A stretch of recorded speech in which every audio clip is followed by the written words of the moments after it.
এই শোনো না, আমাদের অন্ধবিশ্বাস চ্যানেলটি যারা এখনো সাবস্ক্রাইব করেননি প্লিজ সাবস্ক্রাইব করে দাও। আর অল্প কিছু সাবস্ক্রাইবার হলে 1 লক্ষ পরিবার হবে। সবাই প্লিজ সাবস্ক্রাইব এবং বেশি বেশি শেয়ার করে দাও প্লিজ।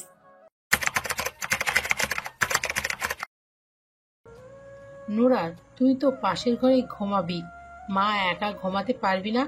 আমি আজ মেহেরের পাশে থাকি। শিওর। আচ্ছা, আমি একটু বাবুকে দেখে আসি ঘুমালো কিনা। ময়ূককে ফুপির এই বাবু ডাকা নিয়ে নোরা মেহের বড়ই হাসি ঠাট্টা করে, কিন্তু আজ দুজনের কেউই কোনো কথা বলল না এই নিয়ে। এদিন চলে যেতেই নোরা মুখোমুখি বসলো মেহেরের।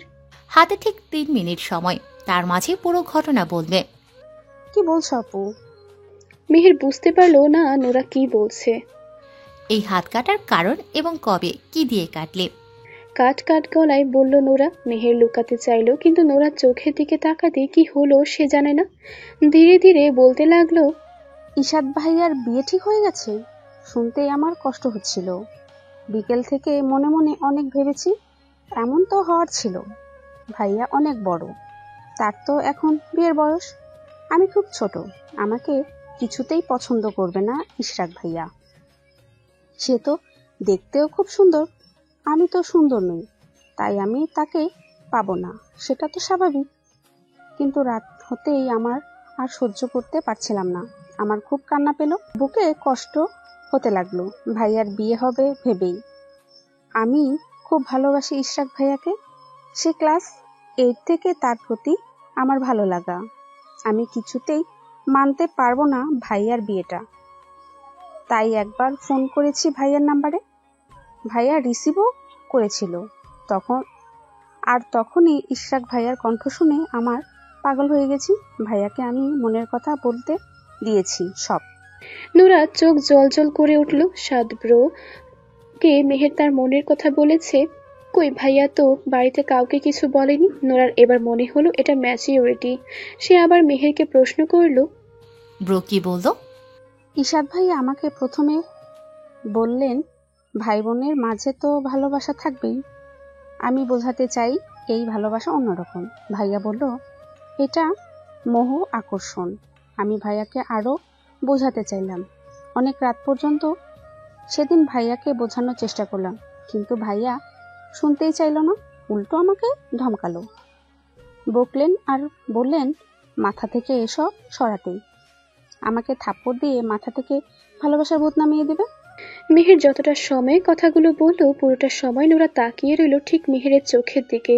মেহের থেমে যেতেই নোরা প্রশ্ন করলো, তুমি ব্রোকে এক্স্যাক্টলি কোন যুক্তিটা দিয়ে বোঝাতে চাইছিলে? সায়রার সাথে তো ভাইয়ার সেই কলেজ থেকেই প্রেম ছিল, আমিও আর কয়েকদিন পর কলেজেই উঠবো, তাহলে আমাকে ভালোবাসতে পারবে না কেন? মেহেরের কথা শুনে নোরা প্রলম্বিত শ্বাস ফেলে দরজার দিকে তাকালো। ফুপি তখনও ময়ূখের ঘরেই ছিল। নোরা বিছানা ছেড়ে উঠে বলল, আজ থেকে ঠিক বছর খানেক পর তোমার আজকের এই সময়টা মনে পড়লেই তুমি ভীষণ লজ্জায় পড়বে মেহের। বয়সটা এখনো অনেক কম তোমার, আবেগ ভালোবাসা এখন ঋতুর মতো বদলাতে থাকবে। এই যে বললে ক্লাস 8 থেকে তুমি 7 ব্রোকে ভালোবাসো, একটু ভেবে বলো তো এরই মাঝে তোমার আর কাউকে ভালো লাগেনি? কোনো টিচার, কোনো সিনিয়র ভাইয়া কিংবা পথে ঘাটে শপে কোথাও কাউকে আর মনে ধরেনি? আর হ্যাঁ, তুমি ভীষণ সুন্দর দেখতে। যখন তুমি আরেকটু বড় হবে তখন তোমার পেছনে ছেলেদের লাইন পড়বে। 7 ব্রো ততদিনে বয়স্ক হয়ে যাবে, তোমার পাশে ব্রোকে একদমই মানাবে না। মেহের কিছু সময় চুপ থেকে ভাবলো, সত্যিই তো তার তো স্কুলের সেই ফিজিক্সের টিচারকেও ভালো লাগে। পরক্ষণে নিজেকে শুধালো সেটা ভালো লাগে, কিন্তু ভাইয়ার মতো কাউকে না। আর ভাইয়া বুড়ো হলেও সে ভাইয়াকেই ভালোবাসবে। ভাইয়াকে তো ও সে বিয়েও করতে চায়। নোরা তাকে চুপ থাকতে দেখে আবার বলল, অন্যদেরও তোমার ভালো লাগে, হয়তো ভাবছো ব্রোর ক্ষেত্রে তা বেশি। আসলে ব্যাপারটা হলো ব্রো তোমার আপনজন, তাই তোমার ভাবনা ব্রোকে চাইলেই তাকে পাওয়াও যাবে, সে সবসময় পাশে থাকবে। কিন্তু ওই পথে ঘাটে হঠাৎ দেখা স্কুল টিচার কিংবা অন্য কোথাও যাদের ভালো লাগে তাদের সাথে যোগাযোগ খুব হালকা, সেজন্য অতটা ভাবো না তাদের নিয়ে। আমার মন বলছে তুমি অতি শীঘ্রই আবেগ কাটিয়ে উঠবে, অন্তত ব্রোর বিয়ে হতেই তোমার মোহ শেষ হয়ে যাবে। নোরা মুখে এ কথা বলেও মনে মনে শঙ্কিত হলো। অল্প বয়সী আবেগ আসলেই ভয়ঙ্কর হয় খুব। মেহের আর ক্ষতি তো কিছুই করেনি, নিয়েছে। নোরার কথার মাঝেই ইরিন ফিরে এলো। ইরিনকে দেখে নোরা ঘুমানোর জন্য চলে গেল। দুদিনের মাঝেই ইরিন ফিরে গেল রাজশাহী নোরাকে নিয়ে। ময়ূক পরীক্ষা আছে বলে যেতে পারল না, আবার তার মনও চাইছিল না সেখানে ফিরতে। মন বলছিল সে ফিরে গেলেই কিছু অন্যায় আবদার না করে বসে আম্মার কাছে। মনের কুঠিতে সে যে কথা এতদিন লুকিয়ে রেখেছিল সে কথাই না বলে দেয় মৈত্রীকে। তার হাসির আড়ালে ডুবে থাকা যন্ত্রণা ভাইয়ের জীবনে আধার না আনুক সে ভয়ে সে থেকে যাবে এবার অচেনা জীবনে। এত বড় সিদ্ধান্ত নিতে তাকে মনের সাথে যুদ্ধ করতে হয়েছে খুব, তবুও সে নিজেকে বুঝিয়ে নিয়েছে। মেহেরের মতো কেঁদে বুক ভাসানোর সাধ্য তো তার নেই। অশ্রুজল বড় শত্রুর মতো আচরণ করছে তার সাথে। গাপটি মেরে বুকের জমিনের ওজন বাড়িয়ে দিচ্ছে তার প্রতিনিয়ত। এরিন যাওয়ার আগে ময়ূক আর নোরাকে সঙ্গে নিয়ে বিয়ের জন্য লেহেঙ্গা কিনেছে, গয়না কিনেছে কিছু নিজ আর কিছু দিয়েছে এরশাদের দুই মামা। এরিন যাওয়ার আগে মুহূর্তে দুই ভাই দীর্ঘদিনের বিবাদ বিচ্ছেদ শেষ করেই গেছেন। দেখতে দেখতে সময় পেরোলো 7 দিন। একমাত্র ভাগ্নের বিয়ের দিনক্ষণ ঠিক করে বলে আবরার আফসার দুই ভাই হাজির হলেন রাজশাহী বোনের বাড়িতে। হাজির হলো এরশাদের বড় চাচা আর মেজো চাচাও। মুজিব সাহেব নিজের বাড়িতেই খাবারের আয়োজন করলেন, দাওয়াত করলেন মৈত্রীর নানির বাড়ির আত্মীয়দের। তারা কেউ এলো না সেদিন। বাধ্য হয়েই সব কাজের দায়িত্ব নিলেন রোকসানার নিজের ওপর। শিবলুর মা এসে কাজে হাত লাগাতেই ইরিনও এসে হাজির হলেন। রোকসানা তাকে বারণ করলে সে বলে দিল, আত্মীয় হওয়ার আগে আমাদের মাঝে আন্তরিকতার একটা সম্পর্ক আছে, তাই না ভাবি? রোকসানা আর কিছুই বললেন না। হাতে হাত মিলিয়ে সবাই মিলে কাজ করলেন। দুপুরে জম্পেশ খাওয়া হলে পুরুষরা সবাই মিলে বিয়ের তারিখ ঠিক করলেন। এক ফাঁকে এরশাদকেও ফোন করে জিজ্ঞেস করা হলো কোন তারিখটা দেওয়া যায়। তার এক কথা, আম্মু যেদিন বলবে সেদিনই হবে, তবে তার আবদার বড় কোনো অনুষ্ঠান যেন না হয়। এরিন বললেন মৈত্রী পরিবার যা বলে তাই হবে। সকলের আলোচনায় সিদ্ধান্ত হলো খুব বড় অথবা খুব ছোট নয়, মোটামুটি আয়োজন হলেই ভালো হয়, যেহেতু ছেলে বেশি কিছু চাইছে না। আর বিয়ের তারিখও পড়ে গেল 15 দিন বাদে। এত সব আলাপ আলোচনায় ময়ূখের বাবা বলে উঠলেন, আমরা কি আমাদের বৌমা দেখে যাব না? আবরার খন্দকারের কথা শুনে ইরিনি নিয়ে এলো নিজের বৌমা দেখাতে। মৈত্রীকে দেখে একে একে এরশাদের মামা চাচারা অনেকগুলো সালামি গুজে দিল তার হাতে। সন্ধি নাগাদ সব আয়োজন সাঙ্গ করে সবাই যখন চলে গেল নিচতলায়, এরশাদ তখন ফোন করলো মৈত্রীকে। গত কয়েকদিন তাদের মাঝে কথা হয়েছে, মোটামুটি দুজনেই একটা স্বাভাবিক সম্পর্ক তৈরি হয়েছে। তাদের সে সম্পর্ক কোনো হবু দম্পতি কিংবা প্রেমিক প্রেমিকার মতো নয়, নিছকই পরিচিত মতে কথোপকথন। তবে আজ ঈশাদ সে থেকে বের হয়ে একটু ভিন্ন গলায় বলল, কাল আমি ট্রিট পাচ্ছি, তাই না? জি। শুনলাম তোমার হবু মামা চাচা শ্বশুররা মোটা অঙ্কের সালামি দিল, তো আমি সেখান থেকে ট্রিট পাবো না? মৈত্রী বুঝতে পারলো ঈশাদ মজা করছে, কিন্তু সে তো ওরকম ভাবে জবাব দিতে জানে না। তবুও চেষ্টা করলো, আপনি কেন পারেন? সালামি তো আমার শ্বশুররা দিল। কেন? তোমার শ্বশুররা দিল বলেই তো আমাকে দেবে। আপনি কে হন? মৈত্রী কথাটা বলেই জিভ কামড়ে ধরলো। এ কি বলে দিল! ঈশাদ হেসে উঠলো তার নিঃশব্দ হাসি। মৈত্রী মজার ছলে যে প্রশ্ন করে বসলো, তার উত্তরে কি বলবে একটু ভাবতে হলো ঈশাদকে। তারপরে সে বলল, কে হই আমি, তুমি বলো। মৈত্রী বলল না সে কথা। ব্যালকনিতে ছিল সে কথা বলার সময়। রাতের তারা ভরা আকাশে তাকিয়ে থেকে অতি সন্তর্পণে দুফোঁটা চোখের জল ফেললো মৈত্রী। আজ মাকে খুব মনে পড়ছে। ঈর্ষাদ তার জীবনে নতুন এক অধ্যায়, তার জীবনে প্রথম এক চাওয়া, যা সে চাইতেই কেমন করে যেন পূরণ হয়ে গেল। আজকাল দামাজে সে উপরওয়ালার খুব করে শকর আদায় করে। ঈর্ষাদ অনেকক্ষণ অপেক্ষা করে ফোন হাতেই ঘর ছেড়ে ব্যালকনিতে এলো। যা ভেবেছিল তাই। মৈত্রী ব্যালকনিতেই আছে, এখনো সে কলেই আছে। ঈর্ষাদ ধীরে ধীরে বলল, আমি তোমার সেই মানুষ যে তোমার প্রতি মুহূর্তের সুখ দুঃখের সঙ্গী হব।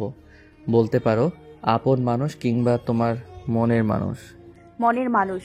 অতি অল্প আওয়াজে উচ্চারণ করলো মৈত্রী। মুজিব সাহেবের বাড়িতে বিয়ের আয়োজন চলছে, কিন্তু আপন বলতে খুব একটা আত্মীয় স্বজন উপস্থিত নেই। তার একটি মাত্র মেয়ের বিয়েতে নিজের জ্ঞাতি গোষ্ঠী কেউ আসছে না। শর্ট নোটিশে দাওয়াত দেশের কয়েকজনই গ্রহণ করেছে, আর বেশিরভাগই তো বিদেশে আছেন। মৈত্রীর নানা বাড়ির আত্মীয় বলতে তার প্রবাসে থাকা খালার সাথে নানি আসছে। মামি তো রেগে চলে গেছেন, তিনি আর এ মুখ হবেন না, সেটা মুজিব সাহেব ভালো করেই জানেন। বিয়ের আর মাত্র 2 দিন বাকি। ইরশাদরা কাল চলে গেছে সবাই নিজ বাড়িতে। এরিনের এক কথা বউ সে তুলবে নিজ বাড়িতে। ইরশাদ দোনামোনা করেছিল, তিনি তা কানে তোলেননি। ইরশাদের মনে যে সায়রাকে নিয়ে রাগ, ক্ষোভ আর দ্বিধার দেয়াল তা তিনি খুব ভালো করেই জানেন, কিন্তু তিনি এও চান ছেলে স্বাভাবিক হোক সব দিক থেকেই। একটা মেয়েকে জীবনে জড়াতে চাচ্ছেন, তাকে নিয়ে স্বাভাবিক সুন্দর জীবন গঠন করুক, প্রাক্তনের ছায়া তাকে যেন মুষড়ে দিতে হবে। তাই ইরশাদের কোনো কথাই না শুনে এরিন ফখরুল সাহেবের কে নিজেদের ফ্ল্যাট ভেতর থেকে রং করতে বলেছিলেন। 3-7 মধ্যে পুরো ঘর চকচকে ঝকঝকে, বিশেষ করে ইরশাদ আর ময়ূখের ঘরের পেইন্ট ফার্নিচার সব হয়ে গেছে। মনে মনে তিনি এও ঠিক করেছেন ইরশাদের বউ ঘরে তুলতেই ময়ূখের জন্য মেয়ে দেখবেন, এই নিয়ে বড় ভাইকে সে ইঙ্গিত দিয়ে রেখেছে। ইরশাদ কাল বাড়ি গিয়েই প্রথমে নিজের ঘর গোছানোতে ব্যস্ত হলো। মূলত সায়রা কিংবা সায়েম যেন চোখে না পড়ে সেজন্য নিজেকে ব্যস্ত রাখতে চাইছে ইরশাদ। এদিকে ময়ূক আর বড় মামারাও এখনো এসে পৌঁছাননি। তারা পৌঁছতেই আবার এক টেনশনে মেহেরকে নিয়ে। মেহের অসুস্থ এবং সে কোনো দুর্ঘটনায় পড়েছে সেটা আম্মু বলেছিল, কিন্তু তার সন্দেহ মেহের দুর্ঘটনায় পড়ে নিজেই তৈরি করেছে। নিশ্চয়ই সে রাতে তার বকাঝকা সইতে না পেরেই অমন অবুঝপনা করেছে। মাথা গরম হয়ে আছে তার সকাল থেকে। কে বলেছিল বাড়ি ফিরতে? ভাড়াটেদের কি বিয়ে হয় না? বিয়ে করে বউকে তার বাড়িতেই ভাড়াটে হিসেবে তুলতে সম্মান কেন লাগবে বুঝে পায় না ইরশাদ। 2 দিন পর তো ফিরতেই হবে সে বাড়িতে, তবে এখন কেন এই ফর্মালিটি করছে আম্মু? মন মেজাজের অবস্থা নেহাত খারাপের দিকে যাচ্ছে বলে ইরশাদ ফোন হাতে তার ঘরের বারান্দায় গেল। বহুদিন নাকি বছরই তো হয়েছে ইরশাদ এই ঘরে থাকে না, এই বারান্দায় পা রাখে না। আজ সেখানে দাঁড়াতেই মনে হলো এই বারান্দাটা মৈত্রীদের বাড়ির বারান্দার মতো সুন্দর নয়। এই বারান্দায় দাঁড়িয়ে আকাশ তো দেখা যায়, তবে সেটা গাছের আড়ালে উকি দেওয়ার মতো, অথচ সেখানে খোলা বারান্দা অনেকটা জায়গা নিয়ে। উপরে খোলা আকাশ, বায়ে দোতলার ব্যালকনি, সেখানে দাঁড়িয়ে নির্জীব এক যুবতী কন্যা, যার আগাগোড়া পুরোটাই বিষাদে মোড়ানো ছবির মতো, যার নীরব চাহনিতে মায়া হয় ভীষণ। এটাই সত্যি, ইরশাদ মৈত্রীকে ভালোবাসা নয়, মায়া আর সহানুভূতির খাতিরে আপন করতে চাইছে। নিজের ভোগ করা আপন হারানোর যন্ত্রণা যেন চোখের সামনে মৈত্রী না পায়, তাই এমন হুট করেই হঠকারী সিদ্ধান্ত নিয়েছে সে। কিন্তু মন বলে সে অযত্ন করবে না মেয়েটার, নিজের অতীতের দোহাই দিয়ে কষ্ট দেবে না সে মৈত্রীকে। গাছের পাতার ফাঁকে উকি দেওয়া সূর্য রশ্মি ছোট ছোট বিন্দুর মতো ছড়িয়ে আছে ইরশাদের গায়ে। মুখে চোখে সে ফোনের দিকে তাকিয়ে মৈত্রীর নাম্বারে ডায়াল করলো। প্রথম কল বাজলো, কেটেও গেল, কিন্তু ধরলো না। পরের বার কল বাজতে শিলি ধরলো। দুঃখিত দুলা ভাই, আপা একটু ব্যস্ত আছে, পরে কথা কন। কি করছে তোমার আপা? আপায় তো শাড়ির কুচি। অর্ধেক বলেই থেমে গেছে শেলি। ইরশাদ বুঝতে পারলো মৈত্রী পাশেই আছে আর নিশ্চয়ই সে ইশারা দিয়ে চুপ করিয়েছে। কিন্তু ইরশাদের তো এখন সে অর্ধেক কথাটা শুনতে ইচ্ছে করছে। সে শেলিকে বলল, যে কথা অর্ধেক বললে সেটা পুরো বলো। হুর কইতাম না। ইরশাদ এবার বলল, কাল তোমাকে আর তোমার আপাকে তোমার সেই বিশেষ হটডগ খেতে নিয়ে যাব। বলে ফেলো কথাটা। আমি কইতে পারমু না, আপনারই জিগান। আর ঘুষ কিন্তু আমি খাইতাম না, তাই লাগবো না।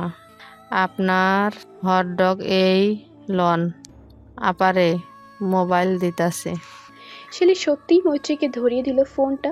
মৈত্রী পুরনো একটা সুতির শাড়ি নিয়ে নিজে পরার চেষ্টা করছিল অনেকক্ষণ ধরে। শেলিও তাকে সহযোগিতা করতে এসেছিল, কিন্তু কিছুতেই দুজন মিলে শাড়িটা ঠিকঠাক পরতে পারলো না। যতবার কুচি তুললো প্রতিবারই তা গোজার আগেই এলোমেলো হয়ে গেল। ইরশাদ যখন ফোন দিল তখনও তেমন হলো। আর শেলি তো বোকার মতো সেটাই বলতে যাচ্ছিল, তাই সে ইশারায় বারণ করেছে, কিন্তু এখন কি বলবে? ইরশাদ ওপাশে অপেক্ষায় আছে, কিন্তু মৈত্রী জবাব দিচ্ছে না তার কথার। সে বার দুয়েক প্রশ্ন করেছে, কি করছিলে শাড়ির কুচিতে? মৈত্রীর গাল রক্তিম হলো, সে লজ্জা পাচ্ছে, তার ঠোঁটের কোণ চওড়া হয়েছে একটুখানি। এর সাথে দিন 15 পরিশ্রমের ফল এই প্রকাশ্য হাসি।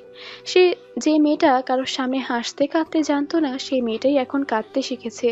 যে মেয়েটার বিয়ের প্রস্তাব ভেঙে গেল, সে স্বাভাবিক নয় এই অপবাদে সেই মেয়েটি এখন লজ্জা পায়, হেসে ওঠে। আর সবটাই হচ্ছে ঈর্ষাদের জন্য। কুচি করা শিখছিলাম। বড় লাজুক স্বরে বলল মৈত্রী। ঈর্ষাদের ভালো লাগলো শুনে, তবু কোথাও একটা অতীত এসে কড়া নাড়ল মনে। সায়রার সাথে জুড়ে আছে শাড়ি পরা আর কুচি করা নিয়ে কত খুনসুটি। বিগত বছরগুলোতে যে স্মৃতিগুলো ফিকে হয়ে আসছিল তা যেন এখন মৈত্রীর সাথে জুড়ে তাজা হয়ে উঠছে। ঘুরে ফিরে একই ঘটনা কি আবারও ঘটবে? না। নিজ মনে স্বগতোক্তি করে উঠল ঈর্ষাদ। মৈত্রীর সাথে সে আর এভাবে কথাই বলবে না।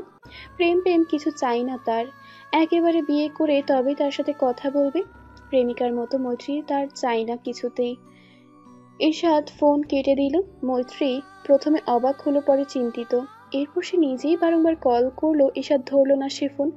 আত্মীয় স্বজনদের দাওয়াত করবে না করবে না করেও ঈর্ষাদের চাচা ফুপু সবার শ্বশুর বাড়ি এলাকার মানুষজন নিয়ে প্রায় 400-র বেশি বৌভাতে মেহমান দাওয়াত করা হয়েছে।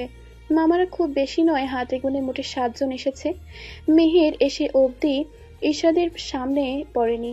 সেই যে এক ঘরে ঢুকেছে দিন রাত, সেখানে কাটলো তার। রাতে হলুদ এর ছোট্ট আয়োজনে ছাদে করা হয়েছে। ময়ূক নিজে ডেকোরেশনের লোক এনে চমৎকার সাজিয়েছে। এরশাদকে শ্বশুর বাড়ি থেকে পাঞ্জাবি পাজামা আরো অনেক কিছু পাঠানো হয়েছে। এরশাদ সে পাঞ্জাবি পরে বসে আছে বরের আসনে। সেই যে কল কেটেছে, এখন পর্যন্ত আর কথা বলেনি মৈত্রীর সাথে। মৈত্রী নিজে থেকে 2বার কল করেছিল রাতে, তারপর আর কোনো কল মেসেজ কিছুই আসেনি। এসব টুকটাক কথা গল্পে মৈত্রীকে যতটুকু চিনেছে মেয়েটি এতই অন্তর্মুখী স্বভাবের যে চাইলেও সে নিজে থেকে ঈর্ষাদকে কল করবে না, বলবে না তার কথা বলতে ইচ্ছে করছে, বলবে না ঈর্ষাদের জন্য চিন্তায় অস্থির হচ্ছে, কিন্তু সব বুঝেও যে সে আজ তাকে কল করবে না। আর মাত্র কয়েক ঘন্টা, তারপর চিরজীবন পাশেই থাকবে সে তার। একটু না হয় কষ্ট করুক আজ। পর্ব শুরু হতেই ময়ূক এলো হন্তদন্ত হয়ে পাশেই, আর নোরা আর মেহের। ঈর্ষাদ একে একে 3টি ভাই বোনকেই দেখলো, তবে নজর জোড়া তার বেশি গভীর হয়ে দেখলো মেহেরকে। বাচ্চা মেয়েটা এখনো কি কষ্ট পাচ্ছে তার জন্য? মন বলল একটুও না, পাক কষ্ট। মেহের অতি সত্বর কেটে যাক তার সকল মোহ।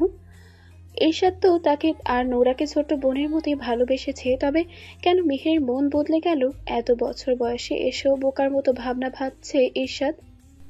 ভাই একটু হাসো তো।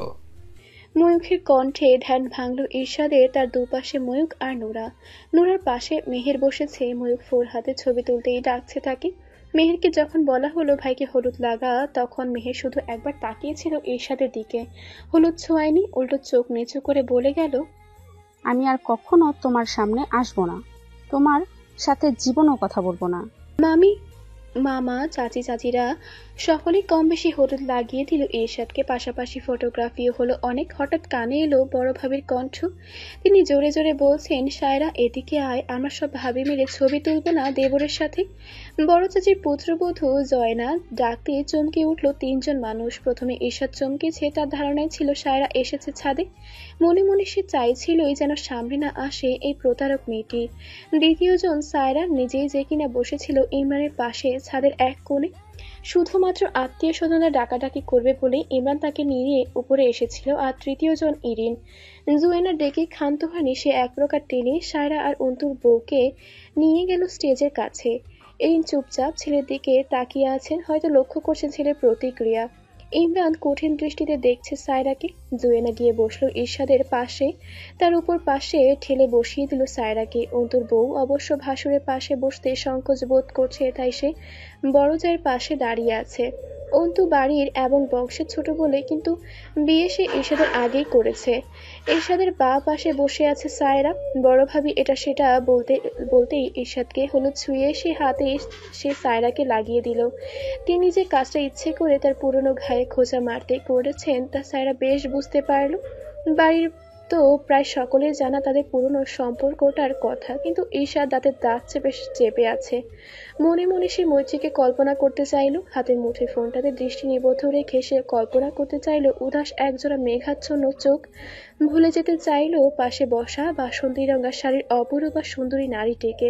সায়রাও যেন বুঝে গেল ঈর্ষাদের মনের কথা। সে এক মুহূর্ত দেরি না করে বলল, সাইমকে নিচে রেখে এসেছি ভাবি, আমি পরে আসবো। পরে এসে কি হবে? দেওয়ারের হলদুকি বসে থাকবে? কথাটা বলে জুয়েনা এবার ইরশাদকে বিভিন্ন রকম প্রশ্ন করতে লাগলো। তার সকল প্রশ্ন মৈত্রীকে নিয়ে তৈরি হলো একের পর এক। হলুদের রাতটা বিচ্ছিরি মনে হলো ইরশাদের কাছে। মৈত্রীর আত্মীয়রা কি যে কজন আসার ছিল এসে গেছে। এদিন তার বৌমার জন্য শাড়ি কিনেনি গায়ে হলুদের, হলুদ আর গোলাপি কম্বিনেশনে লেহেঙ্গা কিনেছে, সাথে পাঠিয়েছে কাঁচা ফুলের খুব সাধারণ গহনা। বিয়ের জন্য প্রথমে শাড়ি কিনেছিলেন তিনি, হঠাৎ করে ময়ূক বলল শাড়ি সামান্য হয়তো কঠিন হবে, লেহেঙ্গা দিলে ভালো হয়। এদিন তাই করলো, আবারও একটা লেহেঙ্গা কিনলো লাল টুকটুকে দেখে। একসাথে দুটোই পাঠিয়েছেন, এও বলেছেন মৈত্রীর যা ভালো লাগবে তাই যেন পরে। কিন্তু এত সবের পরও যে মৈত্রী খুশি নেই একটু, তার চোখ এড়ায়নি রোকসানা বেগমের। মেয়েটিকে তিনি হাতে তুলে খাওয়াননি কোনোদিন, তার অসুস্থতায় রাত জেগে সেবাও করেননি, তবুও ছিল চোখের সামনেই। মেয়েটির শৈশব, কৈশোর আর যৌবনে পা দেওয়া সবটাই তার সম্মুখে। বুঝতে ভুল করেননি তিনি মৈত্রী কোনো কারণে চিন্তিত কিংবা ভয়ার্ত। হলুদের অনুষ্ঠান জুড়ে মৈত্রীর পাশে মৈত্রীর নানি আর খালার আধিপত্য ঠিক এতখানি ছিল যার দরুন অরুণিমাও তার পাশ ঘেঁষেনি। শেলিও ভীষণ কষ্ট পেল মৈত্রীর কাছে থাকতে না পেরে। একটা সময় বড্ড আনমনা আর উদাস হয়ে মৈত্রী হলুদের আসর ছেড়ে নিচে চলে গেল। তখনই একটুখানি ফাঁকা পেয়ে রোকসানা গেল তার রুমে। তুমি ঠিক আছো? জি মামুনি। হঠাৎ ডেকে উঠল মৈত্রী। রোকসানা বেগম বিস্মিত হয়ে তাকালেন। তার সে তাকানোতে ছিল বোধহয় কিছু একটা। মৈত্রী কাতর হলো ভীষণ। মামুনি, আমি কখনোই আপনাকে মায়ের মতো সম্মান করিনি, কখনো আপন মানুষের মতো শ্রদ্ধা দেখিয়ে কথা বলিনি। সত্যি বলতে আপন বলে ভাবতেই পারিনি। কাল থেকে আমি আর থাকবো না এখানে, কিন্তু আমার বাবাটা থাকবে। প্লিজ, আমার কোনো রকম অন্যায় ভুল ত্রুটি থাকলে আমায় ক্ষমা করে আমার বাবাটাকে যত্নে রাখবেন প্লিজ। রোকসানা বেগম চুপচাপ শুনে গেলেন মৈত্রীর কথা। সেই যে ছোট্ট একটা মেয়েকে পেয়েছিলেন বিয়ের পর, সেই মেয়েটাকে আজ বাদে কাল বিয়ে। এই মেয়েটাকে তিনি নিজেও কোনোদিন স্নেহের পরশে বুকে জড়িয়ে নেননি, কিন্তু তার অবহেলাও করেননি কোনোদিন। মৈত্রীর এখনকার কথাটা শুনে খারাপ লাগলো, আবার ভালো লাগলো খুব। মেয়েটা বদলেছে, মনের কথা মুখে আনতে শিখে গেছে সে। তিনি এগিয়ে এসে মৈত্রীর মাথায় হাত রাখতেই আচমকা মৈত্রী তাকে দু হাতে জড়িয়ে ধরল। নারীর মমতা কি বরফের ন্যায় উষ্ণতা পেরিয়ে তা গলে যায়? রোকসানার চোখে জল জমলো, মমতায় তার কোমল মন মৈত্রীর জন্য গলে একাকার হলো। তিনি নিজেও দু হাতে আবদ্ধ করে নিলেন মৈত্রীকে। ধীরে ধীরে আশ্বস্ত করলেন তিনি কারো অযত্ন করবেন না। মৈত্রীর বাবা, স্বামী আর তার শ্বশুরবাড়ি কোথাও কোনো অযত্নের ছাপ ফেলবেন না তিনি। সাথে ফিরিয়ে দিলেন মৈত্রীর কথাও। তুমি আমাকে মায়ের স্থান না দিলেও অসম্মান কিংবা অশ্রদ্ধাও করনি কোনোদিন। সৎ মা মেয়ের সংজ্ঞাও বদলে গেল তাদের বেলায়। হলুদের রাতে ইরশাদকে নিয়ে করা মন খারাপ ভাবটাও কখন যে বাষ্পীভূত হয়ে গেছে টের পায়নি মৈত্রী। না চাইতেও রাতটা কাটলো তার খালা আর নানির মাঝে শুয়ে। সকাল হইতেই মৈত্রীকে পার্লারে নিয়ে গেল তার দুই বান্ধবী। তারা কাল হলুদে একজনও আসতে পারেনি বলে রাগ করেছিল মৈত্রী। সে না হয়ে চাপা স্বভাবের বলে মন খুলে কখনো তাদের বলতে পারেনি তারা কতটা আপন। কিন্তু তারা তো মৈত্রীকে এতদিন আপন বলেই জেনে এসেছে, অথচ তার এমন আনন্দময় মুহূর্তে তারা পিছিয়ে রইল। রোকসানা ইশারায় বুঝিয়ে দিলেন জোর করে নিয়ে যাও তাকে পার্লারে। নিয়ে গেল বান্ধবীরা মৈত্রীকে, পিছু নিল শেলিও। জুম্মার নামাজের ঘণ্টাখানেক পর এসে উপস্থিত হলো বরযাত্রী। এর মাঝেও মৈত্রী একবার কল দিয়েছিল ইরশাদকে, কিন্তু মানুষটা ফোন তো ধরলই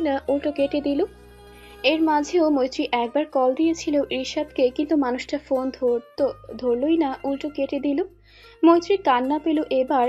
কাল থেকে চেপে রাখা কান্নাটা আর বাদ মানল না। বান্ধবীরা যখন গেটে দাঁড়িয়ে ইরশাদকে থামিয়ে টাকার জন্য মৈত্রী তখন সবার অলক্ষ্যে বসার ঘরে জানালা দাঁড়িয়ে নিচে তাকালো। কালো শেরওয়ানি, লাল পাগড়ি পরা লম্বা চওড়া মানুষটাকে দেখতেই মৈত্রীর কান্না থেমে গেল। চোখে পড়লো পকেট থেকে ফোন বের করে কাউকে কল দিচ্ছে। তার পাশেই দাঁড়িয়ে ময়ূক চেঁচিয়ে চেঁচিয়ে কত কি বোঝে তার বান্ধবীদের। শেলিও কম যায় না এসবে। সে তো ট্রেতে করে 5 গ্লাস শরবত নিয়ে গেল নতুন বরকে খাওয়াবে বলে। মৈত্রী জানে সেখানে একটি শরবতও ঠিকঠাক নেই, কোনোটাতে মরিচ দেওয়া, কোনোটাতে লবণ, কোনোটা আবার মিষ্টি ব্লেন্ড করা। মৈত্রীর ফোন বেজে উঠল। সে কান্না মাখা মুখে তখনও জানালা দিয়ে তাকিয়ে ইরশাদকেই দেখছে। ফোনে তাকাতে দেখলো কলটা ইরশাদ করেছে।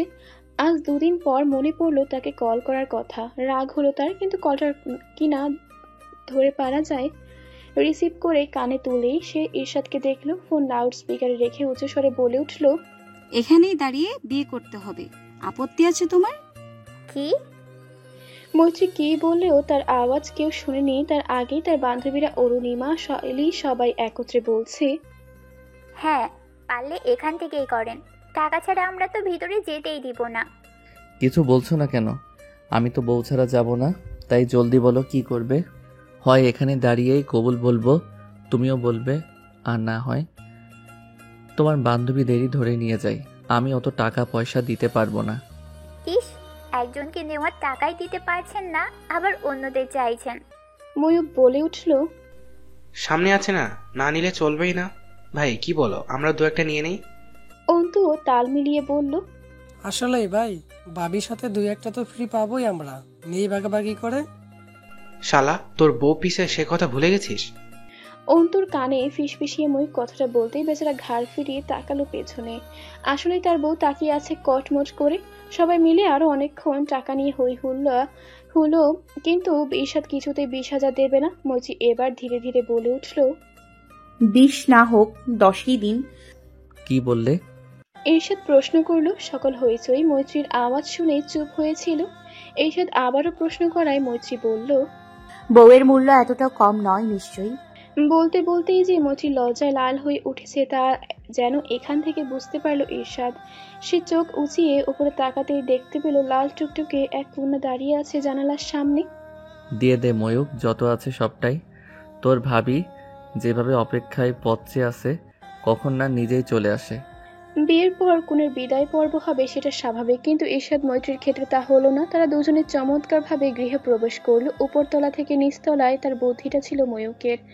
সন্ধে লগ্নে ঈশাদের বড় চাচা যখন তারা দিলেন বিদায়ের, তখন হুট করে মৈত্রী কান্না করে দিল। যেন তেন কান্না নয়, সবাইকে অবাক করে দিয়ে হিচকি তোলা কান্না। ঈশাদকে তখন সবে তার রুমে নিয়ে আসা হয়েছিল আয়না দেখা আর মিষ্টি মুখ করার রীতি পালন করতে। মৈত্রীর এমন কান্না দেখে সবাই উপস্থিত প্রত্যেকেই ভরকে গিয়েছিল। যে মেয়েকে কেউ হাসি কান্নায় কখনো দেখেনি, তার এমন রূপ সত্যি আশ্চর্যজনক ছিল পরিচিতদের কাছে। এসব নিজেও ভীষণ রকম চমকেছে যখন দেখলো ঘুমটার আড়ালে মৈত্রী গা কাঁপিয়ে কাঁদছে। সে কপাল কুঁচকে চিন্তিত চোখে ময়ূক আর অন্তুর দিকে তাকাতেই অন্তু বলল, টেনশন নট ভাইয়া, মেয়ে মানে ক্রাইং সিং, দুদিনই অভ্যাস হয়ে যাবে তোমার মতো ফ্যামিলি ম্যানের। তোর খুব অভ্যাস আছে অন্তু। সন্দেহের চোখে চেয়ে ফিসফিস করে প্রশ্ন করলো ময়ূক। অন্তু তখন চারপাশে তাকিয়ে তার বউকে দেখলো আছে কিনা, তারপর সেও ফিসফিসিয়ে বলল, ভীষণ প্যারায় আছি রে ময়ূক। ঈর্ষাদ ঘর ভর্তি মানুষের দিকে একবার তাকিয়ে বলে বসলো, ওকে বোধহয় একটু স্পেস দেওয়া দরকার। কান্নাকাটির মাঝে আবার ঘর ভর্তি মানুষে হয়তো বেশি অস্থির হয়ে পড়বে। সদ্য বিয়ে হওয়া বরের মুখে এমন কথা শুনে সকলের চোখ জোড়া তীরের মতো গেঁথে গেল তার দিকে। ঈশাদ অবশ্য শান্ত স্বভাবের হলেও স্পষ্ট কথা বলার অভ্যাস আছে।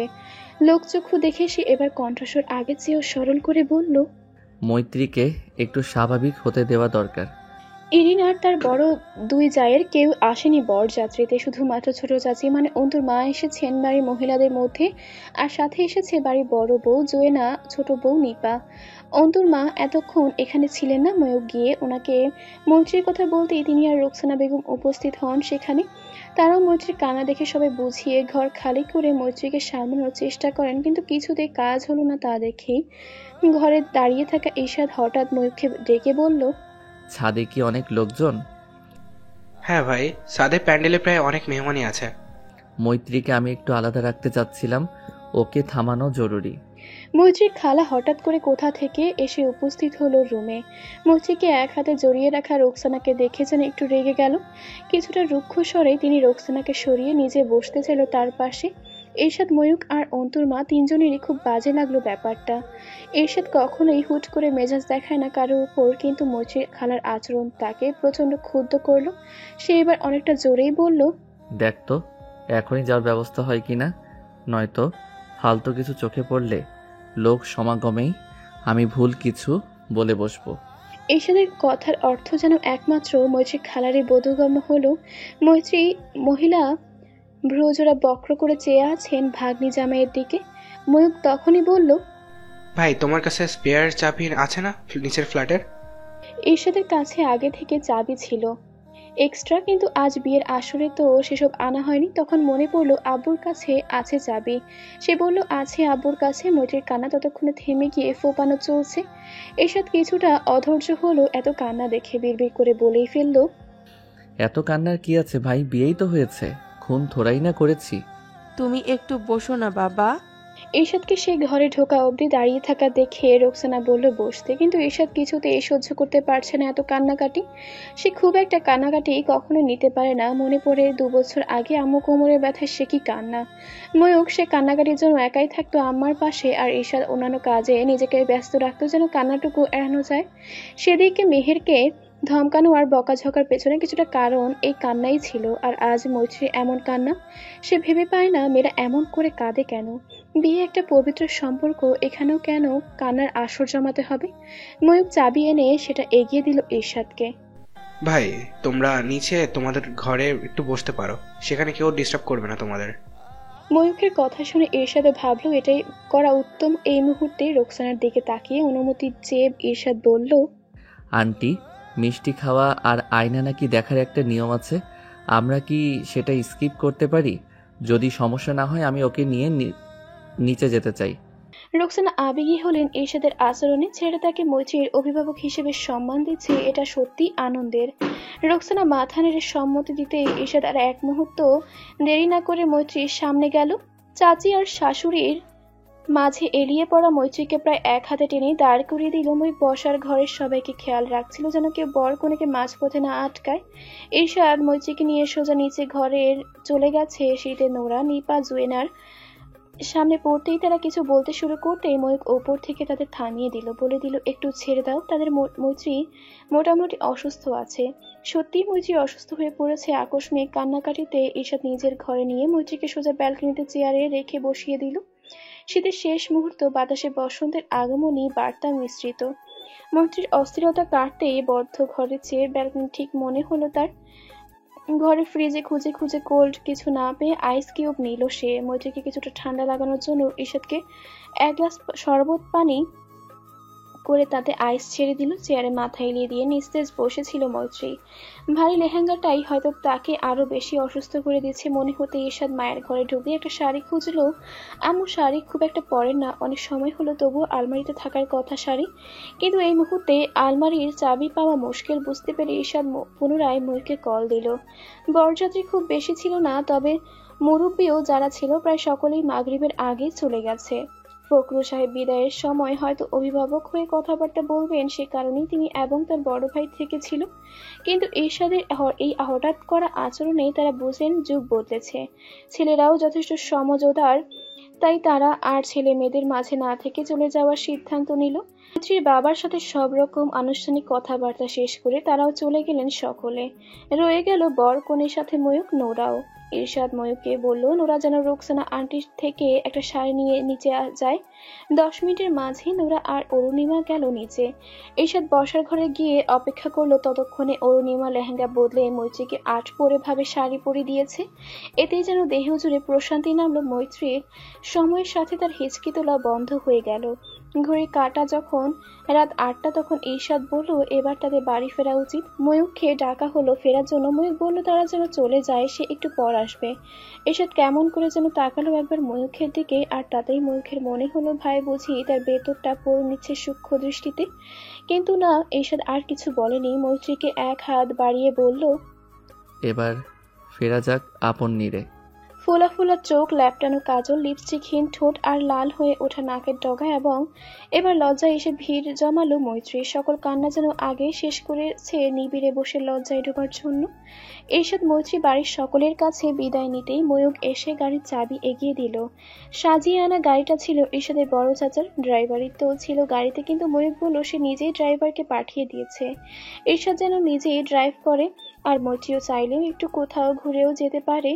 বাড়িতে ইরিনকে আগেই সে বিষয়ে জানিয়ে রাখা হয়েছে। ঈশাদ যখন গাড়িতে উঠলো মৈত্রীকে নিয়ে, নোরাও তখন উঠে বসলো পেছনের সিটে। ময়ূক বাইরে দাঁড়িয়ে জানালাও সে আরো পরে যাবে। ঈশাদ হ্যাঁ না কিছুই না বলে গাড়ি স্টার্ট দিল। মিনিট 5 পরে গাড়ি থামলো। নোরা নামলো গাড়ি থেকে।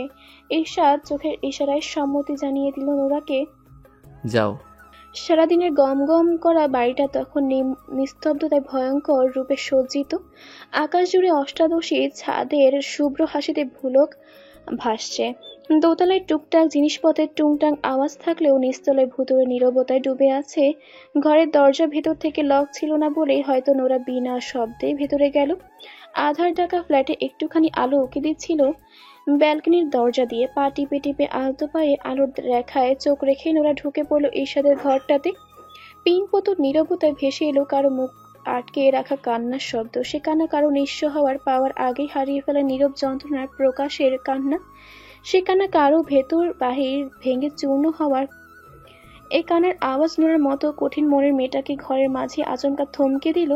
ফিস ফিস করে কানের কাছে যেন কেউ সতর্ক করলো, যেও না ওপাশে, সইতে পারবে না ভাঙার যন্ত্রণা, যেও না তুমি শুনে সইতে পারবে না ভেঙে পড়ার কারণ।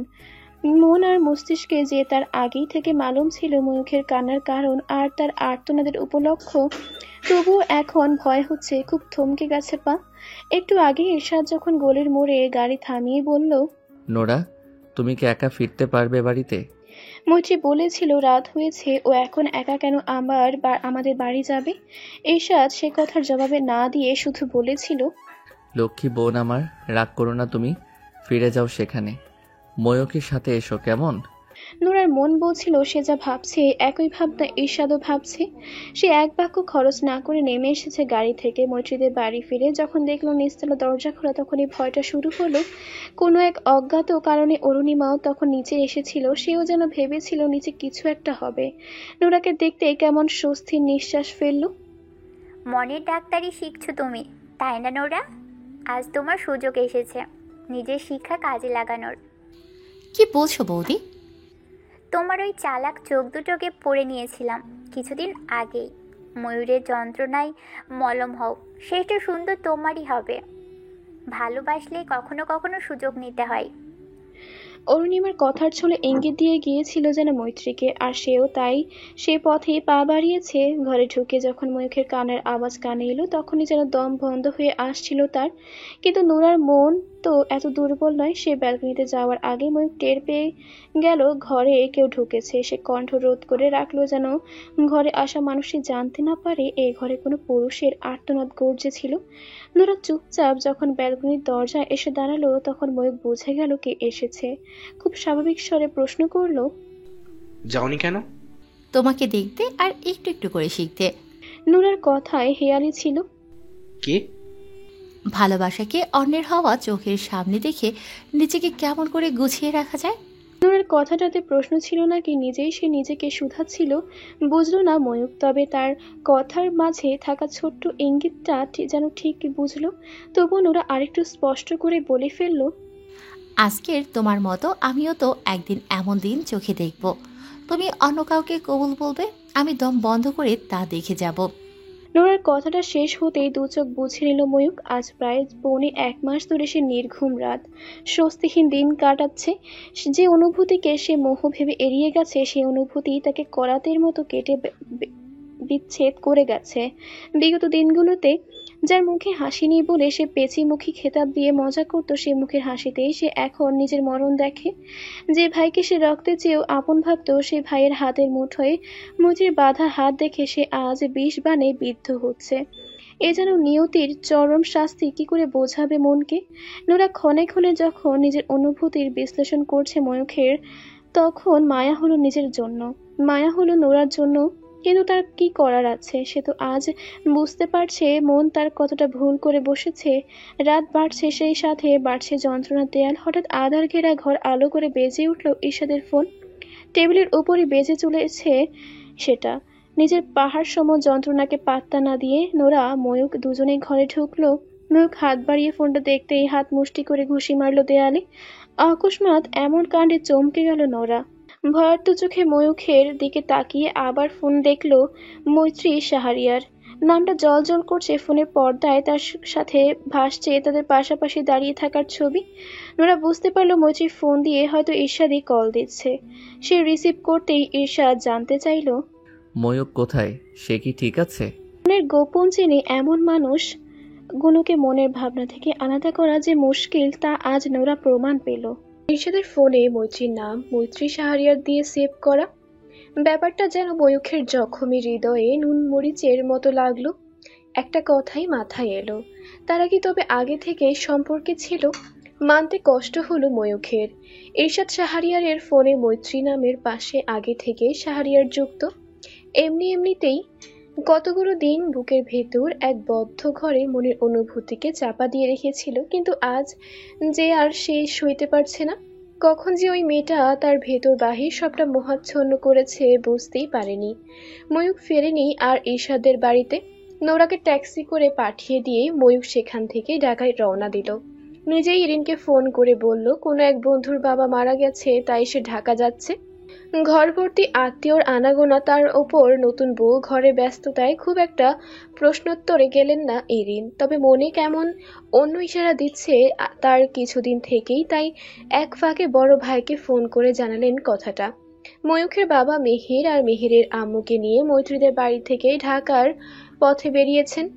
মেহের অসুস্থতা আর পড়ার প্রেশার দু বাহানা একত্র করেই ফুপিকে মানিয়ে নিয়েছে। এদিকে মেহেরের মাও যে স্ট্রোকের রোগী, এতেই যেন মেহেরের চলে যাওয়াটা সহজ হয়েছিল। মেহের ময়ূক দুই ভাই বোন একই দরিয়ার একই যন্ত্রণায় ডুবে গেছে। একই সময় দুজনেই নিজেকে সামলানোর তাগিদে অন্তরের খুব কাছের মানুষগুলো থেকে দূরত্বে প্রয়োজন অনুভব করছে। বাড়িতে বউ নিয়ে ঈশাদ ফিরেছিল অনেকটা বিলম্বে। মৈত্রী কান্নাকাটি থামলেও মন যে ভীষণ খারাপ তা বুঝতে পেরেই ঈশাদ তাকে নিয়ে পথেই এক পুলের ওপর গাড়ি থামিয়েছিল।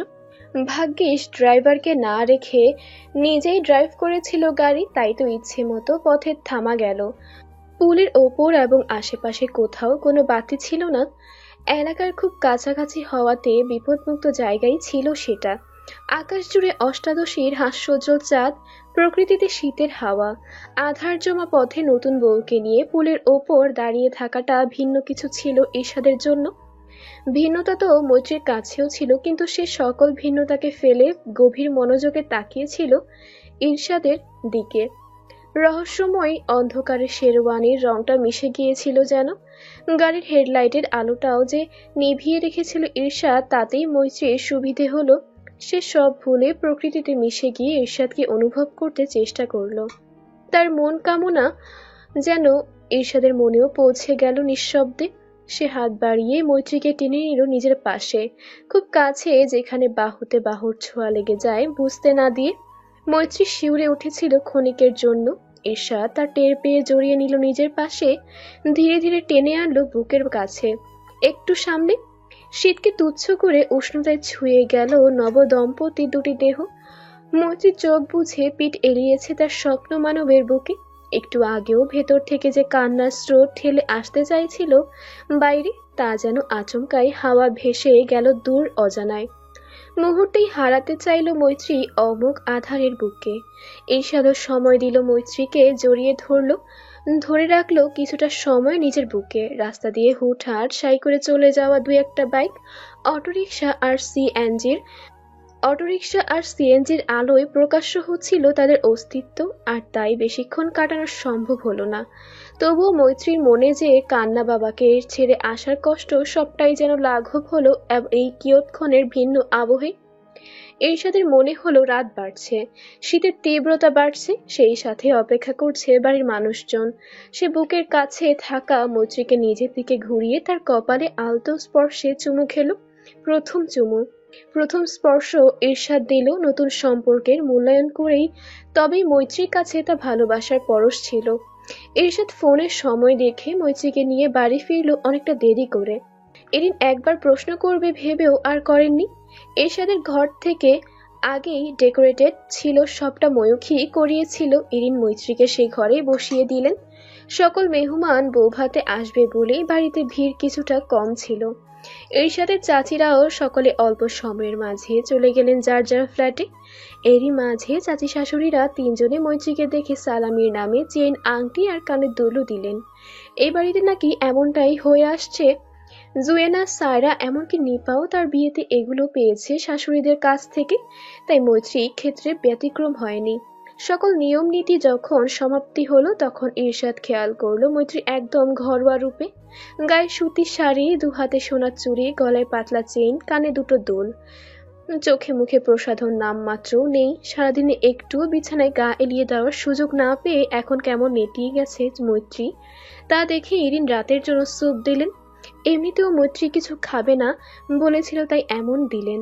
ঈর্ষাদ অবশ্য প্লেটে করে ভাত নিয়ে বেডরুমে এসেছিল। মৈত্রীকে দু একবার বলে কয়ে নিজের খাওয়া শেষ করলো, সাথে তাড়া দিল মৈত্রী যেন খাওয়া শেষ করে। মৈত্রী স্যুপটুকু শেষ করে বাটি হাতে দাঁড়িয়েছিল দেখে ঈর্ষাদ জানতে চাইল কি হয়েছে। মৈত্রী তার বাটি দেখাতেই বলল, কিচেনে রেখে এসো। আমাদের ফ্ল্যাটে এখন আমাদের পরিবার ছাড়া বাইরের কোনো মানুষ নেই। যা কাল দেখবে তা আজই দেখো। মুচকি হাসছে ঈর্ষাদ। মৈত্রী ভীরু পায়ে সত্যি গেল বাইরে। ঘর থেকে বের হতেই লম্বাটে জায়গা পেরিয়ে বসার ঘরের দরজা। মৈত্রী খেয়াল করলো তাদের বাড়ির মতো নয় এই বাড়ির বসার ঘরটা। একসাথে 3টি বেডরুম, হাতের বাঁয়ে এবং ডানে যে দেয়াল সেটার ওপাশে পুরোটাই বসার ঘর। ভেতরে না ঢুকেও মৈত্রী বুঝতে পারছে এই বাড়ি পুরো এক একটা তলায় 2টো ফ্ল্যাট, সমান জায়গা মিলে একটা ফ্ল্যাট। এত বড় বসার ঘর থাকতেও তারা হলুদ নাকি ছাদে করেছে।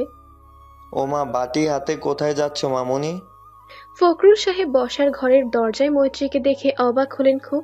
মৈত্রী আওয়াজ শুনে নিজেও চমকে গেছে, তবুও নিজেকে স্বাভাবিক রেখে জানালো সে রান্নাঘর খুঁজছে। পুত্রবধূর কথা শুনেই ফখরুল সাহেব জোরে হাঁক ছেড়ে ইরিনকে ডাকলেন। মৈত্রীকেও দেখিয়ে দিলেন হাতের ডানে একদমই সামনেই রান্নাঘর। মৈত্রী মাথার আঁচল আরেকটু টেনে মাথা নিচু করে সেদিকে গেল। এরিনও ততক্ষণে চলে গেছেন মৈত্রীর কাছে।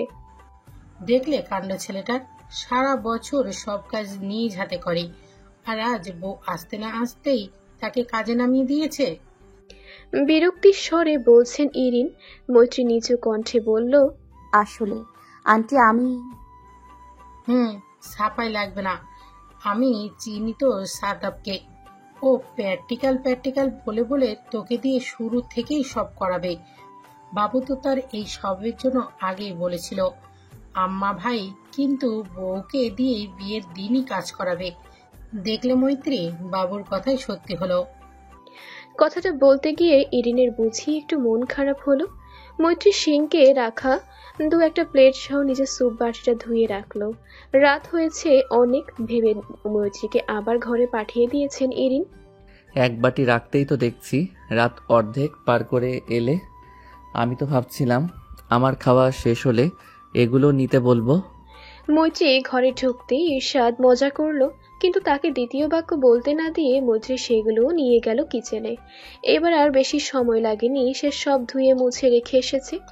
ঘরে ঢুকে দেখলো ব্যালকনির দরজা খোলা। ঈর্ষাদ সেখানে দাঁড়িয়ে আছে, পরনে তার টি শার্ট আর লুঙ্গি। মৈত্রীর মনে পড়ে গেল তাদের বাড়িতে ভাড়াটিয়া হিসেবে ঈর্ষাদের প্রথম সকাল। ব্যালকনিতে দাঁড়িয়ে খাঁচায় তার পোষা পাখিদের খাবার দেওয়া, তখনও এমনই পোশাকেই ছিল। মৈত্রী সেদিনই জানলো যুবক বয়সী ছেলেরা শুধু প্যান্ট ট্রাউজার নয় লুঙ্গিও পরে। পুরনো কথা মনে পড়তেই হাসি পেল তার। কত বোকা বোকা ভাবনা ছিল তার। ঘরে মৈত্রী এসেছে টের পেতে ঈর্ষাদ ফিরে তাকালো। ওখানে দাঁড়িয়ে কেন, এখানে এসো। মৈত্রী গেল। ঈর্ষাদ তার মুঠো করা ডান হাতটা মৈত্রীর সামনে বাড়িয়ে ধরলো।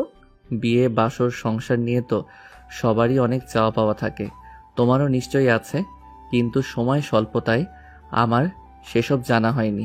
তবে আমি চেষ্টা করব তোমার জন্য সবটা করতে। হয়তো সময় লাগবে, তাতে তবুও ইনশাল্লাহ করব।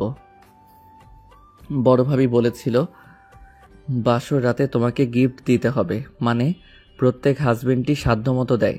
আমি আগে থেকেই জানি ব্যাপারটা, কিন্তু এই কয়েকদিনে মাথাতেই ছিল না কথাটা, তাই আসলে উদ্দেশ্যে কিছু কেনা হয়নি। এতটুকু বলেই ঈর্ষাদ তার মুঠো খুলে একটা রূপোর ব্রেসলেট বের করলো। ব্রেসলেটের ওপর খোদাই করা ইংরেজি অক্ষরে ঈর্ষাদ নামটা লেখা। মৈত্রী হাতে তুলে নিল সেটা, ঘুরিয়ে ফিরিয়ে দেখতে থাকলো চমৎকার জিনিসটা, কিন্তু হাতের সাইজটা যথেষ্ট বড় হওয়ায় মৈত্রীর কবজি গলিয়ে বেরিয়ে আসে সেটা। আপাতত এটাকে উপহার ভেবে নাও, আমি কাল কিছু একটা নিয়ে আসবো। এটা কি একটু ছোট করা যাবে? ব্রেসলেটটাতে হাত বুলাতে বুলাতে প্রশ্ন করলো মৈত্রী। স্বর্ণকারের কাছে নিলে করা যাবে, কিন্তু এটা নেহায়েত রূপার তৈরি। আমি গোল্ডের মধ্যে কিছু একটা নিয়ে আসবো। আমি এটাকেই আজকের উপহার হিসেবে গ্রহণ করে নিয়েছি। মৈত্রীর আবেগ স্পষ্ট চোখের তারায়। ঈর্ষাদ হাত বাড়িয়ে কাছে টেনে আনলো মৈত্রীকে। রাতের আকাশে চাঁদের আলোয় ফকফকার বারান্দা মেঝে, শীতের হাওয়া লেগে গায়ের পশম দাঁড়িয়ে আছে ঈর্ষাদের। ঠান্ডায় কাবু মৈত্রীও।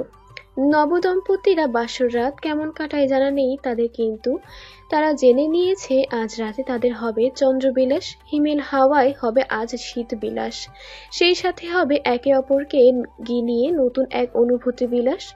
আর তাই তো ঈর্ষাদ ঘরে বাতি নিভিয়ে দিল, মোটা এক কম্বল এনে ছড়িয়ে দিল বারান্দায়, তাতে আরো এক কম্বল জড়িয়ে বসলো মৈত্রীকে নিয়ে। নিজের সাথে মৈত্রীকে জড়িয়ে কম্বলে আবৃত করে নিয়েছে নিজেদের। ঈর্ষাদের কাণ্ড কারখানায় মৈত্রী ভীষণ লজ্জা লাগছিল তা দেখে ঈর্ষাদ আরো একটু দুষ্টুমি করে বসলো। এক হাতে ফোন বের করে চাঁদের আবছা আলোয় কম্বল জড়ানোর এক ছবি তুলে নিল নিজেদের। আর মৈত্রী একের পর এক বিস্ময়ের সাগরে ডুবতে লাগলো। নোরা রাতে একটুও ঘুমাতে পারেনি কাল থেকে থেকে ময়ূখের কথাই মনে পড়ছে। একটু পরপর ময়ূখকে কল করে কথা বলার কত চেষ্টা করেছে, অথচ ময়ূখ একটিবারও তার কল ধরেনি। ভোরের দিকেই একটুখানি চোখ লেগেছিল, কিন্তু এখন এই মুহূর্তে বাইরে থেকে প্রচুর হাসাহাসিতে গাঢ় ঘুমটা ভেঙে গেল তার। টি শার্ট গায়ে ঘুমিয়েছিল সে, তার উপরই জ্যাকেট পরে ঘর থেকে বের হলো। দুপে এগিয়ে সামনে আসতে বুঝতে পারলো সকলে মিলে ভাইয়ের ঘরে ঘাপটি মেরেছে। নোরা সেই ঘরের দরজায় দাঁড়াতে দেখলেও ঈর্ষাদ একের পর এক হাঁচি দিয়েই চলেছে। এদিকে ডিভানে বসে ভাবিরা সকলে মৈত্রীকে কিছু বলছে আর হাসছে। এত হাসাহাসি! ও হো, বিদেশিনী আসো, শোনো তুমিও যোগ দাও। মজা করছে জুয়েনা আর লজ্জায় লাল হচ্ছে মৈত্রী। ভাবি কি শুরু করলে সকাল সকাল? আমি ভাইয়াকে কিন্তু এখনই ডাকবো। ডাকো দেহুর সাহেব, সেও দেখে একটু শিখুক কিছু। বাসর ঘরে বউকে নিয়ে কত কি বিলাস করা যায় তারও একটু শেখা দরকার। নোরা সকলের হাসি আর কথা শুনেই কিছু বুঝতে পারছে না, বিরক্ত হয়ে নিপার দিকে তাকালো। বলবো না নোরা আপু, ভাসুরের বাসর বলে কথা। ফিসফিসিয়ে বলল নিপা। এরশাদ মৈত্রীর বাসর করেছে বেলকনিতে, আর সেই বাসরের সর্দির আসর জমেছে আজ তাদের সকাল থেকে। একজন হাঁচি দিচ্ছে, অন্যজন কাশি দিচ্ছে। এবার নোরারও খুব হাসি পেল, সে তো বলেই বসলো, how cute bro. Nora excited হয়ে বলল ঈর্ষাদকে। কাল রাতে তারা দুজন কম্বল পেঁচিয়ে অনেকটা সময় গল্প করেছে। গল্প না ঠিক, ঈর্ষাদ বিভিন্ন বিষয়ে কথা বলেছে, মৈত্রীও অনেকটা স্বাভাবিক আলোচনা চালিয়ে গেছে। তাদের কথাবার্তার এক পর্যায়ে ঈর্ষাদ বলেছিল, মনে হচ্ছে আমরা বহু বছরের পুরনো দম্পতি, মনে হচ্ছে যেন কত বছর আগেই আমরা সংসার শুরু করেছিলাম। মৈত্রীরও তেমনই মনে হয়েছিল কাল। দুজনে একসাথে গল্প করতে করতে ঘুমিয়ে পড়েছিল সেখানে। I need money. How much? 1050। Are you sure? বিস্মিত স্বরে জানতে চাইলেন আবরার খন্দকার। শেষ কবে ময়ূক তার কাছে কিছু চেয়েছে ঠিক মনে পড়ছে না ওনার। পড়াশোনা, থাকা, খাওয়া সব তো তার ফুপা নিজেই চালিয়েছেন। আবরার সাহেব প্রায় যেসব টাকা পাঠিয়েছেন তা যে ব্যাংক অ্যাকাউন্ট করে ফখরুল সাহেব ময়ূখের জন্যই জমিয়ে রেখেছেন তা অজানা নয় কারো। কিন্তু হুট করে এতগুলো টাকা চাইছে ছেলেটা, তাই তার প্রয়োজনটা একটু জানার আগ্রহ হলো আবরার খন্দকারে। ময়ূক সোজা কথায় জবাব দিল, শেয়ার হয়ে তো চাইছে, থাকলে দিন, আর না হয় না হয় কি? আই ওয়ান্ট সেল মাই কার। অবাকের শেষ পর্যায়ে এবার আবরার খন্দকার। ময়ূখের গাড়ি মানে তার মায়ের গাড়িটা। 90 দশকে সে প্রাইভেট কার প্রায় 22 বছর হলো গ্যারেজে পড়ে আছে। জং ধরা, ভেতরের যন্ত্রপাতি সবই প্রায় নষ্ট হয়ে এসেছে। সেটার ইঞ্জিন এখন আর চালু হওয়ার কোনো সম্ভাবনাই নেই। ময়ূখ সেটাকে বলছে বিক্রি করবে, অথচ গত 7-8 বছরে তিনি ছেলেকে কতবার বলেছেন গাড়ি নাও একটা, যেমন চাও ঠিক তেমন দেব, নিয়ে যাও, ড্রাইভিং শিখো, আর কত কি বলেছেন, অথচ মুখের ওপর বলে দিয়েছে তার লাগবে না। ঈর্ষাদের পারিবারিক গাড়িতে কত কষ্ট হয়েছে চলতে, তবুও নেয়নি। আর আজ টাকার জন্য তার মায়ের পড়ে থাকা একটা স্মৃতি সেটা বিক্রি করতে চাইছে। ওই গাড়িটা বিক্রি করলে কত পাবে? আমি সকালেই চেক করে এসেছি, ওটার এখন যা অবস্থা তাতে হয়তো বেশি আসবে না, তবে বিভিন্ন পার্টস এখনো মোটামুটি চালিয়ে নেওয়ার মতো। ভাঙাড়ির দোকানে দিলেও অনায়াসে 20 নেওয়া যাবে। দুপুরে আজ খাবার খেতে বাড়ি এসেছিলেন আবরার।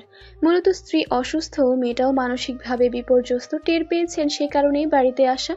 ময়ূখ রাতে তাদের ঘন্টা 2 পরই এসে উপস্থিত হয়েছিল বাড়িতে, কিন্তু এই বেলায় বাড়িতে এসে ছেলেকে সজাগ পাবেন ধারণাই ছিল না। খেতে বসেই টেবিলে ছেলের আগমন হয়েছে, তাও কিনা টাকা চাইতে। কিন্তু কথার ছলে এত কথা উঠবে বুঝতে পারেননি। খাওয়া থেমে গেছে আগেই। এবার তিনি ময়ূককে গভীর দৃষ্টিতে পর্যবেক্ষণ করলেন। কোথাও কিছুটা পরিবর্তন অবশ্যই হয়েছে, কিন্তু পরিবর্তনটা ঠিক কোথায় বুঝতে পারছেন না। ময়ূকের মুখটা কি খুব শুকনো লাগছে? এরিন কেন কাল অত রাতে ফোন করে কান্না করছিল? এরিন বলল ময়ূক কিছু লুকাচ্ছে তার কাছে, কিন্তু কি? প্রায় 23 বছর পর আজ তিনি 25 বছরের ছেলের মাঝে 2 বছরের মুখটিকে খুঁজছেন যেন। বড় ভুল সময়ে এই মুখে তিনি নজর দিয়েছেন। বাঁ হাতে পকেট থেকে ফোন বের করে অফিসে কল দিলেন। ততক্ষণে আরেকবার প্রশ্ন করলেন ময়ূককে, কি হয়েছে তা কি জানতে পারি? গিটার কিনবো। আমি মেবি এ সপ্তাহে ইন্ডিয়ায় যাব, ট্যুর প্ল্যান কনসার্ট। কলেজ ফ্রেন্ডসরা অর্গানাইজ করছে। চট্টগ্রামেও যাব নেক্সট মান্থে। ডোনেশন কালেক্ট করবে বলে একটা শিশু সংস্থার হয়ে। এত ডিটেইলে ময়ূক তার বাবাকে কখনো কিছু বলে না, তার উপর এত লং প্ল্যান যা এরিন জানে না। আবরার খন্দকার এবার যেন সন্দেহী হলেন ছেলের প্রতি। তার মানে এরিন ঠিকই বুঝেছে, তবে ময়ূক ভালো কিছু করছে এতেও খুশি হলেন। ম্যানেজারের সাথে কথা বলে ময়ূক বিকেলে অফিসে যেতে বললেন। আজ শনিবার ব্যাংক খোলা পাবে না, তাই অফিসে যা আছে তাই দেবেন বলে জানালেন। মনে মনে ঠিক করলেন কাল পরশুর মধ্যে তিনিও ডোনেশন দেবেন লাখ খানেক। ময়ূক আর না দাঁড়িয়ে চলে গেছে মেহেরকে আনতে। আজ অনেকদিন পর মেহের স্কুলে গিয়েছিল, কিন্তু ময়ূক তো জানে না মেয়েটা ভেতরে ভেতরে কতটা অসুস্থ আর বিক্ষিপ্ত। তাই বোনকে নিয়ে কোথাও একটু বেরোবে বলেই ঠিক করলো। বউ ভাতের জমজমাট অনুষ্ঠানটা বড় ফিকে লাগছে এরিনের। এমনটা লাগছে ইরশাদ, নোরা আর ফখরুল সাহেবেরও। এরশাদের বিয়ে, অথচ আনন্দ করার জন্য ময়ূকটাই নেই। সবকিছুতে ছটফট করে সবাইকে জানানোর জন্য মেহেরটা নেই। এদিকে বোনকে প্রতি মুহূর্তে চিন্তামুক্ত থাকার আশ্বাস দেওয়ার জন্য বড় ভাইটা পাশে নেই। আছে শুধু ছোট ভাই আর ভাতিজি। এরিনের বারবার মনে হচ্ছে কোথাও একটা ভুল হয়েছে, তার কিছু একটা তার নজর এড়িয়ে গেছে, যা তার বড় ভাইয়ের পরিবারকে সূক্ষ্মভাবে বিচ্ছিন্ন করে দিয়েছে।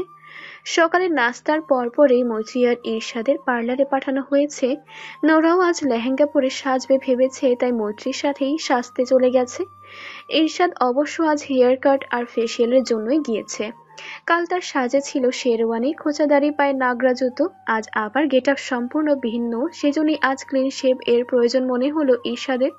সে হয়তো মন থেকে ভাঙাচোরা, বিয়ে নিয়ে তার অত বিশেষ কোনো ভাবনা চিন্তা ছিল না, কিন্তু মৈত্রী, সে নিশ্চয়ই দারুণ চায় সবটা। অন্তত তার খুশির কথা ভেবেই ইরশাদ সবটা স্বপ্নময় করে দিতে চায়, তাতে নিজের পরিচ্ছদ তো সাধারণ কিছু। ইরশাদ এমন ভেবেই সব ভেবে ভেবে গুছিয়ে করছে, কিন্তু ময়ূকটার জন্য মন খারাপ লাগছে খুব। সকাল থেকে প্রায় 10-12 বার কল দিয়েছে, সে কল রিসিভ করেনি। দুপুরে ইরশাদ যখন একদম তৈরি হয়ে মৈত্রীকে পার্লার থেকে নিয়ে বাড়ির উদ্দেশ্যে রওনা দিচ্ছিল, তখন কলটা এলো। বড় চাচুর গাড়িটাই কাল থেকে ব্যবহার করা হচ্ছে ইরশাদের।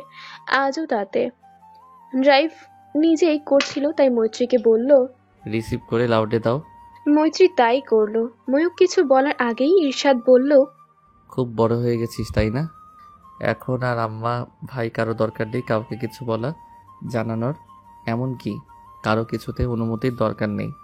ভাই আমি নিজে কনফার্ম ছিলাম না, তাই।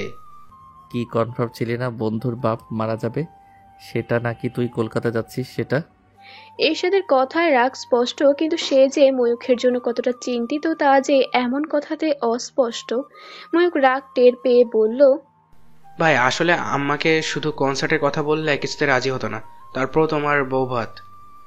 আসলেই তো, আমার সামান্য বৌভাতের জন্য কনসার্ট মিস করা খুবই হাস্যকর। ভাই তুমি অন্তত বোঝো, এই কনসার্টটা আউট অফ কান্ট্রি, তার উপর হিউজ ডোনেশন। ডোনেশন? ইরশাদ এবার কৌতূহলী হলো। হ্যাঁ ভাই, আমার ফ্রেন্ড জয়ের কথা মনে আছে না? ওই যে এমপির ভাতিজা, তাদের শিশু সংস্থা আছে, মানে এতিম আর প্রতিবন্ধী শিশুদের জন্য। সেটা তারা নিজেদের অর্থে চালায় সেটা, কিন্তু প্রতি বছর কোনো একটা কালচারাল ফাংশন কিংবা বিভিন্ন ফেয়ার ফাংশনের মাধ্যমে এক্সট্রা আয় করে, স্বেচ্ছাসেবকরা করে। সেসব তো আর আমাদের যে ভার্সিটি ব্যান্ড গ্রুপ আছে তারা নিজের উদ্যোগে কিছু করতে দিতে চায়। আমাকেও জানিয়েছিল, আর হাতের মুঠোয় এমন একটা সুযোগ নষ্ট করতে ইচ্ছা হলো না। বুঝলাম, কিন্তু তাই বলে আমাদের জানালে অন্তত আমাকে বললে কি আমি করতাম না ব্যবস্থা? চোরের মতো চোখের আড়াল হয়ে কেন করছিস তুই এসব? ভাই বয়ুক ভাইয়া। দুই ভাইয়ের কথার মাঝে এবার মৈত্রী ডেকে উঠল ময়ূককে। এই ডাকটাই তার নিঃশ্বাস আটকে দিল। এটাই কি প্রথমবার মৈত্রী তাকে ডাকলো? আসলেই তার সাথে নিজ থেকে এই প্রথম কথা বলল মৈত্রী। কিন্তু এই ডাক তাকে তো অসুস্থ করে দিচ্ছে ভেতরে ভেতরে। ময়ূখের কোনো জবাব না পেয়ে মৈত্রী আবার ডাকলো, ময়ূখ ভাইয়া, এটা একদমই ঠিক করেননি আপনি। আজ রাতে চলে যেতেন, আন্টিকে আমরা বলে বোঝাতাম। আশ্বাস দেওয়ার সুরে বলল মৈত্রী, কিন্তু ওপাশ থেকে জবাব আসার আগেই কল কেটে গেছে। এরশাদ বলল, ব্যালেন্স চেক করো তো। মৈত্রী দেখলো টাকা আছে, তবুও কল কাটলো কেন? পুনরায় কল দিতেই দেখলো ফোন বন্ধ। বাড়ি পৌঁছে এরশাদ মাকে বলল, ময়ূক একটা এতিমখানার জন্য সাহায্য করতে বন্ধুদের সাথে যোগ দিয়েছে। এই কথা শুনে ইরিনের স্বস্তির জায়গায় সন্দেহ আরো বাড়ল। কিন্তু এই মুহূর্তে মেহমান ভর্তি বাড়িতে এই নিয়ে কথা বললেন না আর। দুপুরে প্রায় শেষ। মৈত্রীদের আত্মীয়রা এলো। বড় জাঁকজমকপূর্ণ হলো বৌভাত, কিন্তু তাদের সব লোকজন ছিল ঈর্ষাদেরই আত্মীয়। মৈত্রীদের আত্মীয় বলতে খুব বেশি মানুষ আসেনি। ফটোগ্রাফি চললো বর কনেকে নিয়ে অনেকটা সময়। কম কথা বলা মুখচোরা মৈত্রী আজ কিছুতেই চুপচাপ থাকতে পারেনি শত শত মেহমানের ভিড়ে। যা ননদ কত শত নতুন আত্মীয় এসে একের পর এক কথা বলেই চলেছে। মৈত্রীর খারাপ লাগেনি, কিন্তু সে কাল এ বাড়ি আসার পর থেকে একটি মানুষের নাম শুনেছে বহুবার, কিন্তু মানুষটির সাথে কিছুতেই দেখা হয়নি। যতটুকু আন্দাজ করতে পেরেছে মানুষটির সম্পর্কে তার যা ঈর্ষাদের ভাবি হবে, কিন্তু সে চোখের সামনে একটিবারও কেন এলো না? তবে ভাসুর মহাশয় এবং তার ছেলেকেও দেখেছে, শুধু সেই জাটি আসেনি সামনে। এ নিয়ে এক অবাধ কৌতূহল কুয়াশার মতো জমতে থাকলো মনের ভেতর। শীতের বিকেল দ্রুতই সন্ধ্যায় মিলিয়ে যায় বলে মৈত্রী। ঈর্ষাদকে নিয়ে ফিরতে রাতই হলো মুজিব সাহেবদের। ইরিনও তাদের যাওয়ার অপেক্ষায় ছিলেন যেন। তারা বেরিয়ে যেতে তিনি বর্তমান বড় ভাবিকে কল দিলেন, মানে মিহিরের মাকে। যতটুকু কথা হলো তাতে স্বস্তি পাওয়ার মতো কোনো সংবাদ নেই। বাধ্য হয়ে আবার আবরার খন্দকারকে কল দিলেন, কিন্তু তিনি ফোন তোলেননি। ইরিনের মনে হলো এবার তাকে যে করেই হোক ঢাকায় গিয়ে ময়ূখের সাথে আলাদা কথা বলতেই হবে। নিয়মিত ভালোবাসার গল্প শুনতে এবং পড়তে আমাদের অন্ধবিশ্বাস চ্যানেলটি সাবস্ক্রাইব করে পাশে থাকা বেল আইকনটি ক্লিক করুন। ধন্যবাদ সবাইকে।